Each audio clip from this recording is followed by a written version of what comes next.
Hello, let's talk about the spine model.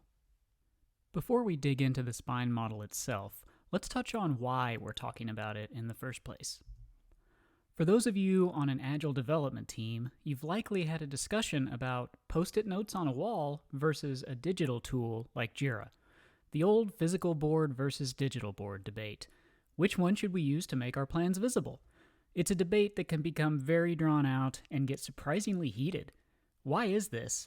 Well, it's likely due to how easy it is to have strong opinions about concrete things, like practices and tools, without first taking a step back to understand what we're trying to accomplish in the first place.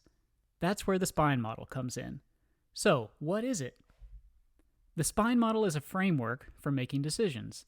It's a simple but effective way to drive collaboration and focus on what's most important.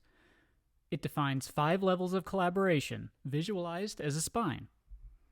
At the base of the spine, you'll find concrete things like practices and tools.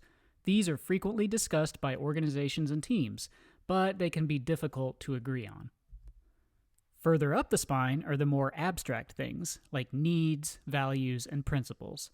These typically aren't discussed nearly as often, but they are a critical, and often ignored, step in making decisions on the more concrete practices and tools. Now that we understand what the spine model is and why we're talking about it, let's apply it to our physical versus digital board debate. Notice that our physical versus digital board debate is at the bottom of the spine, in tools. Too many organizations and teams start down here. The spine model urges you to avoid this. Think of it as a real spine. You don't want to put all of your weight at the base of it. It's not good for your body, and it's not good for making decisions. Instead, move to the top of the spine and begin working your way down. Begin by focusing the conversation on the overall need you are trying to accomplish with the tool.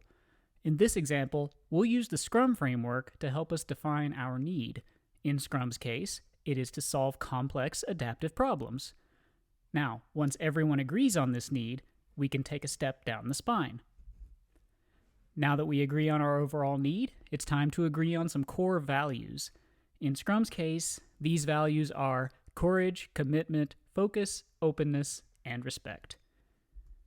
Next are principles. These are the abstract things we want to embody in any concrete practice or tool we decide to leverage.